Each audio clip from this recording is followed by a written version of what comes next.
भवभीतिवेदनं सुखसम्पत्करुणानिकेतनं व्रतदानतपः क्रियाफलं सहजानन्दगुरुं भजे सदा। इष्टदेव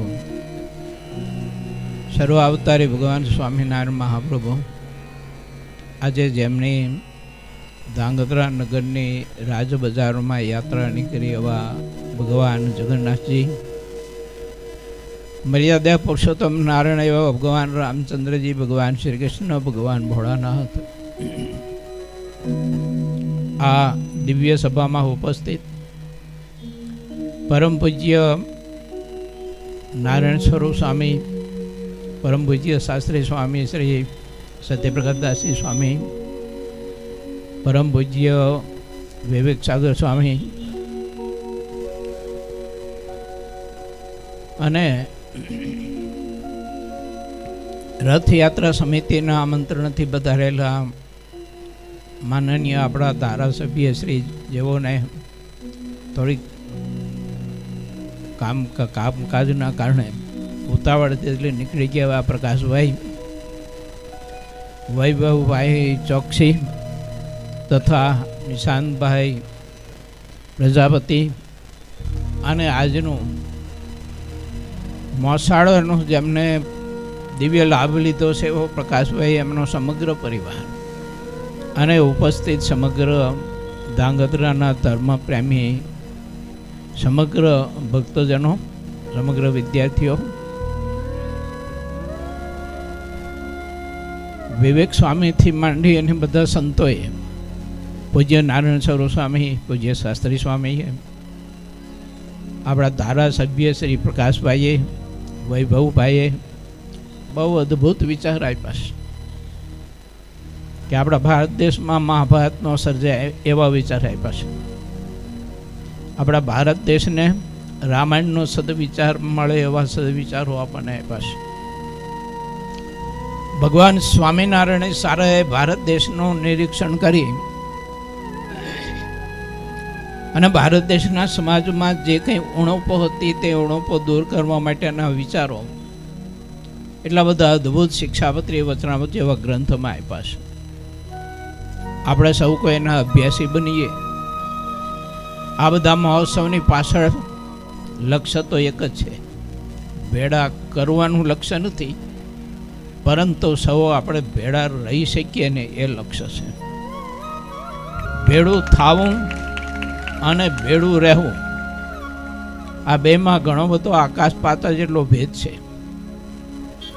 આપણો સમગ્ર ભારતીય સમાજ, આપણું સમગ્ર આખું ગુજરાત, આપણું સમગ્ર આ ધાંગધ્રા નગર, આપણે સૌ કોઈ એક મન થઈને જીવન જીવીએ.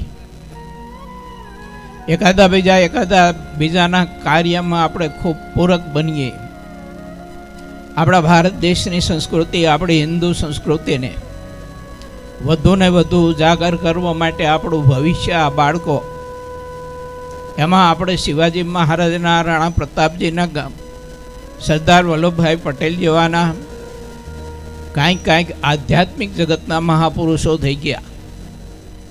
જેને કહેવું હોય તો ભગવાન સ્વામિનારાયણનો જમણો હાથ કહેવું હોય તો, કે એમનું ધબધબતું હૃદય કહેવું હોય તો કહી શકાય ગઢપુરનો એભલનો દીકરો દાદા ખાચર વગેરે વગેરે આવા બધા મહાપુરુષો જે છે, વર્તમાન કાળમાં જે આ મહાપુરુષો છે, આપણા વડાપ્રધાન નરેન્દ્ર મોદી સાહેબ જેવા, વૈભવભાઈ જેવા, પ્રકાશભાઈ જેવા, આઈ.કે. સાહેબ જેવા, કુલદીપભાઈ સાહેબ જેવા કાંઈક મહાપુરુષો આ ધરતી ઉપર હોય અને આપણા જીવનમાં ઉણપો જો રહેતી હોય તો આપણે પોતે વિચારવું જોઈએ.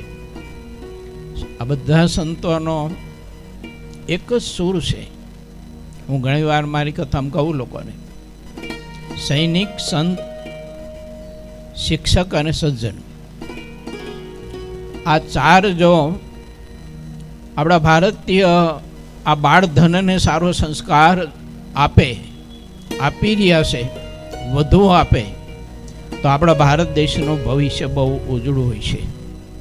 જે ખતરાઓ બોર્ડર ઉપર તોડાઈ રહ્યા હોય તે ખતરાઓ કોઈ દિવસ બોર્ડર ઉપર તોડાઈ ન શકે એવી આપણી તાકાત ભારત દેશની ધરતીને માનવ સમાજને પરબ્રહ્મ પરમાત્માએ અદ્ભુત એવી શક્તિ આપી છે આપણને. પણ ઘણીવાર આપણને આપણી શક્તિની ખબર નથી. ભગવાન સ્વામિનારાયણ દર્શનાંત આપ્યું છે કે પ્રલંબાસુર બળદેવજીને લઈને આકાશમાં જ્યારે ઉડ્ડયન કર્યું અને અપહરણ કરીને જતો હતો ત્યારે બળદેવજીમાં તાકાત તો અપરિમિત હતી. પણ જ્યારે આકાશવાણીએ સંદેશો આપ્યો અને એની શક્તિનું જ્યારે એને દર્શન કરાવ્યું અને એક મુઠ્ઠીનો પ્રહાર કર્યો તો આકાશમાંથી એ અસુરને ધરતી ઉપર ફેંકી અને ધરાશાયી કરી શક્યા. હનુમાનજી મહારાજમાં પણ અપરિમિત બળ હતું. પણ આકાશવાણીએ જ્યારે જણાવ્યું ત્યારે ખ્યાલ આવ્યો. એમ આપણા ભારત દેશનો સમગ્ર સમાજ, વિશેષ કહીશ તો આપણો ગુજરાતનો સમાજ, એમાંય આપણા ધાંગધ્રાનો સમગ્ર સમાજ, પરમાત્માએ શક્તિ તો અમુક આપી છે, પણ આપણી શક્તિને અત્યારના વર્તમાન કાળના વ્યસનો જેવા દૂષણો એ આપણી શક્તિને ઉદ્ધાઈની જેમ ખાઈ રહ્યા છે. માટે આપણે સૌ કોઈ સહિયાર હોય એવો એક પ્રયાસ કરીએ. આજે ભગવાન જગન્નાથજીની આ અદ્ભુત યાત્રા નીકળી. ભગવાન જગન્નાથજીનું સમગ્ર માનવ સમાજ ઉપર, દર્શનાર્થી ઉપર મીઠી મીઠી નજર જ્યારે પ્રભુની વર્ષી છે, ત્યારે આવો જ એક ઉત્સવ આવનાર દિવસોમાં કહેતા તારીખ 2 થી 8 જાન્યુઆરી 2026 શ્રી સ્વામિનારાયણ સંસ્કારધામ ગુરુકુલ ધાંગધ્રાનો 25 વર્ષનો જનમંગલ મહોત્સવ આવી રહ્યો છે. જે રીતે આ રથયાત્રામાં સમગ્ર સંસ્થાઓ, સમગ્ર મંડળો, સમગ્ર આપણી શક્તિઓ ભેળા મળી અને ધામધૂમથી આપણે ઉજવો, એ રીતે શ્રી સ્વામિનારાયણ સંસ્કારધામ ગુરુકુલ ધાંગધ્રાનો જનમંગલ મહોત્સવ આપણે બધાએ ભેળા મળી અને આપણો પોતિકાનો ઉત્સવ માની અને ધામધૂમથી ઉજવી અને આપણે ભેળા રહી શકીએ અને ભેળા જમી શકીએ અને ભેળા રહીને આપણા જીવનની પ્રગતિ આપણે સાધી શકીએ એવા સદવિચારોનું ભાતું આપણે જનમંગલ મહોત્સવના માધ્યમથી પ્રાપ્ત કરવું છે. સ્ટેજ ઉપર બેઠેલા પરમહંસો અને રાજકીય પુરુષો તો બધા જનમંગલ મહોત્સવમાં પધાર છે, એમનું પીઠબળ અને માર્ગદર્શન તો છે જ, પણ આપણી સમગ્ર ધાંગધ્રાની જનતા એને પણ આ જનમંગલ મહોત્સવમાં પોતપોતાની શક્તિ પ્રમાણે પોતાના સમયની કિંમતી સમય પોતાનો ફાળવીને જનમંગલ મહોત્સવનો પૂરેપૂરો લાભ લેવા માટે સૌ પોતાની જે કંઈ ભાવનાઓ છે તેને એકત્રિત કરી અને આપણે સૌ કોઈ જે ભગવાને આપણને સારા સદવિચારો આપ્યા છે, સંસ્કારો આપ્યા છે, તે સંસ્કારોને આપણે જતન કરીને પરમાત્માનું આવા પરમહંસોનું દૃષ્ટિબક્તર પ્રાપ્ત કરી અને વર્તમાન કાળના અનેક પ્રકારના રાક્ષસી દૂષણો એનાથી આપણા જીવનને બચાવવા માટેનો અને આપણા બાળકોના જીવનને બચાવવા માટેનો આપણે સૌ કોઈ પ્રયાસ કરશું. એ સાથે આધ્યાત્મિક આત્માના કલ્યાણ માટે, સંસ્કારો માટેની તો વાત છે જ, પરંતુ ઘણીવાર કોઈ કારણોસર કોઈ લોકો કાંઈક શરીરના દર્દથી પીડાતા હોય તો આ જનમંગલ મહોત્સવમાં સંસ્કારધામ મલ્ટી સ્પેશિયાલિટી હોસ્પિટલ 100 બેડની આપણે ધાંગધ્રાની જનતાને તે દિવસે લોકાર્પણ કરી અને સમર્પણ કર્યું છે. સંતો ખૂબ જ મહેનત કરી રહ્યા છે, પ્રયત્ન કરી રહ્યા છે.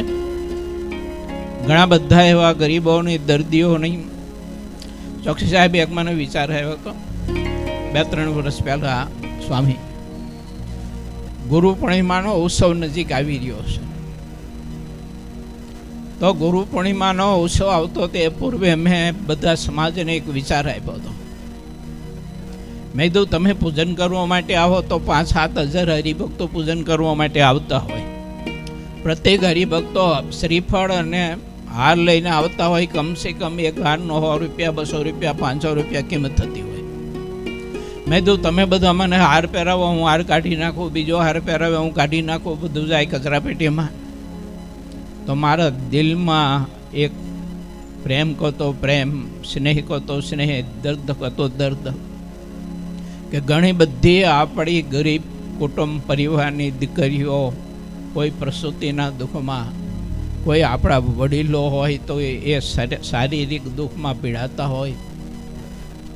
માટે પ્રત્યેક હરિભક્તોને મારો અનુરોધ છે કે ગુરુ પૂર્ણિમાએ દર્શન કરવા માટે જ્યારે રૂપાળા ઘનશ્યામ મહારાજના આવો ત્યારે તમારે હારના બદલે 100 રૂપિયા, 200 રૂપિયા, 500 રૂપિયા, 50 રૂપિયા, 25 રૂપિયા તમારી શ્રદ્ધા પ્રમાણે આ એક બોક્સ મૂકવામાં આવશે કીધું, અને એમાં તમે પૈસા મૂકજો. હું માનીશ કે તમે બધાએ મને સોનાનો હાર પહેરાવ્યો, એ તમારી સંપત્તિ, ટોટલી એ તમારી બધી સંપત્તિ આપણી ગરીબ પરિવારની દીકરીઓ માટે, એની પીડા દૂર કરવા માટે, આપણા વડીલો હોય કોઈને વૃદ્ધાશ્રમમાં દાખલ કર્યા હોય, બિચારા શરીરથી પીડિત હોય, સંપત્તિ અર્થ વ્યવસ્થા ન હોય, મેડિકલ તો આપણે સમજીએ છીએ કે બહુ મોંઘું હોય છે, મેડિકલ વ્યવસ્થા ન હોય, તો આવા કોઈ હોય તો એ સંપત્તિમાંથી બધાની આપણે સેવા કરી શકીએ. આવો વિચાર આપ્યો તો 3 વર્ષથી એ હરિભક્તોએ વિચાર વધાવી લીધો, અને દર ગુરુ પૂર્ણિમાએ હરિભક્તો ધારના બદલે તે પોતાની સંપત્તિ તે બોક્સમાં નાખે, અને એ પૈસાથી કેવળ ને કેવળ ગરીબોની સેવા, મલ્ટી સ્પેશિયાલિટી હોસ્પિટલના બાંધકામ માટે એક પૈ નહીં વાપરવાનો શોખ છે સાહેબ, એક પૈ એમાં નહીં વાપરવાની, એ ગરીબોની સેવા માટે મેડિકલ સહાય. ઘણી બધી એવી દીકરીઓને, ઘણા એવા દાદાઓને મેડિકલ સહાય સ્વામિનારાયણ સંસ્કાર ધામ ગુરુકુળ ધાંગધ્રા દ્વારા આ ગુરુ પૂર્ણિમાના મહોત્સવની સેવામાંથી કરવામાં આવી છે. જ્યારે હોસ્પિટલ આપણે સમાજને અર્પણ કરશું ત્યારે હોસ્પિટલમાં આ સંપત્તિથી બને એટલી સેવા આપણે ગરીબ પરિવારોની, ગરીબ દીકરીઓની કરવા માટેનો એક શુભ સંકલ્પ છે. સ્વામી પહેલી સભામાં બધા હરિભક્તોએ બોક્સમાં 30 લાખ રૂપિયા નાખ્યા. એક એની કમિટી બનાવવામાં આવી છે હરિભક્તોની, એ બધી વ્યવસ્થા કરે, અને કોઈ એવા ગરીબ હોય તો એ ગરીબના મેસેજ ત્યાં સુધી પહોંચાડે, કમિટી સુધી એને યોગ્ય રીતે બધી સહાય કરવામાં આવે. આ એક આપણા બધાનો સંકલ્પ છે, મારો એકનો છે એવું નહીં સમજીએ આપણે. તો આપણે બધા સહિયારો પ્રયાસ કરી અને કંઈક સમાજના માટે, ગરીબોના માટે કંઈક આપણે આવું કરી. ઘણી વાર એવું થાય કે આપણે, હું વાત તો કરું, ભાષણ તો કરું, પણ કદાચ શબ્દ કરતા ભાવ છે ને, અને જ્યારે માણસ પરિસ્થિતિમાં, જ્યારે અતિ મજબૂરીમાં માણસ જ્યારે ગૂંચવાયો હોય ને દુઃખી થતો હોય, એને આપણે ઉપદેશ દેવા જઈને તો એ કંઈ બહુ કામ ન કરે, પણ એને જો આપણે મદદ કરીને એને મેડિકલ સહાય જો કરીએ, ઘણા બાળકોને વિના મૂલ્યે અભ્યાસ અમે કરાવીએ, કોઈ વિદ્યાર્થી, વિધવા બહેનો દીકરા હોય, કોઈ ગરીબના દીકરા હોય, કે એવા 50-60 વિદ્યાર્થીઓને દર વર્ષે અમે સંસ્થા તરફથી જે એને અભ્યાસ કરાવવા, ટોટલી બધું ખર્ચ. તો એનાથી એનામાં જે સંસ્કારના બીજ રોપાય છે ને, એ કોઈ આગી વાત જુદી છે. તો વધુ સમય નહીં લેતા, 2 મહોત્સવ આવનાર દિવસોમાં આપણે મળી રહ્યા છે. શાસ્ત્રી સ્વામી તો ન કીધું, પણ એમના વતી હું કહી દઉં કે સ્વામિનારાયણ ધામ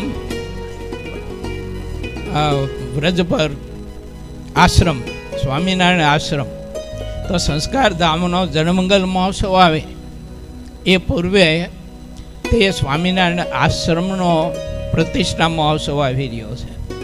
આ 2 ઉત્સવો આપણને આવતી રથયાત્રા પહેલાં પ્રાપ્ત થવાના છે. બધા સહિયારો પ્રયાસ કરીને, સહિયારો આપણે ભાવના બધી વ્યક્ત કરી અને આ ઉત્સવના માધ્યમથી આપણા ધાંગધ્રાની જનતાને આપણે નિર્વ્યસની કરવા માટે પ્રયાસ કરીએ, દૂષણોથી આપણે મુક્ત કરીએ. અને જે દૂષણોથી પીડાતા હોય આવા કોઈ લોકો હોય તો એના પરિવારમાં એ પીડા પાછળથી કોઈને ન આવે એના માટે બાળકોમાં આપણે એવા સારા સંસ્કારો આપીએ.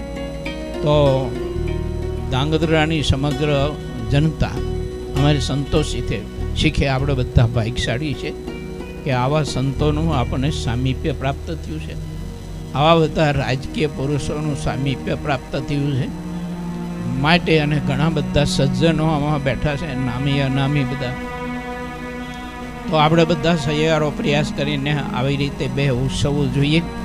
Swaminarayan Sanskardham Gurukul ધાંગધ્રાથી Sanskardham multi speciality hospital જે આપણે લોકોને દર્દ દૂર કરવા માટે મોકલી. મેં સંતોન ઘણી વખત સ્વામી કહ્યું, મેં કીધું આ હોસ્પિટલમાં કોઈ આવશે ને તો સાક્ષી સાહેબ એના શરીરનું દર્દ તો દૂર થાય છે પણ એના જન્મ મરણના દર્દ દૂર થાય છે. કારણ કે આ હોસ્પિટલને ભગવાન સ્વામિનારાયણ અવતારી નારાયણ એની સાથે સીધો સંબંધ છે. માટે વાલા ભક્તો, આવનાર બને ઉત્સવ આપણે સમગ્ર સહિયારો પ્રયાસ કરીએ અને ધામધૂમથી ઉજવી અને આપણા શુભ સંકલ્પોને વધુને વધુ પરમાત્માના ચરણ સુધી આપણે પહોંચાડી શકીએ, આપણી શ્રદ્ધાને પહોંચાડી શકીએ અને પરમાત્મા સમગ્ર જનતાનું સર્વાંગી રીતે મંગલ વિસ્તારે એવી પ્રભુના ચરણમાં પ્રાર્થનાની સાથે ભાવથી આપ સમગ્ર ભક્તજનોને જય શ્રી સ્વામિનારાયણ, જય જય જગન્નાથ, જય જગન્નાથ. ભારત માતા કી જય, ભારત માતા કી, ભારત માતા કી. ધન્યવાદ.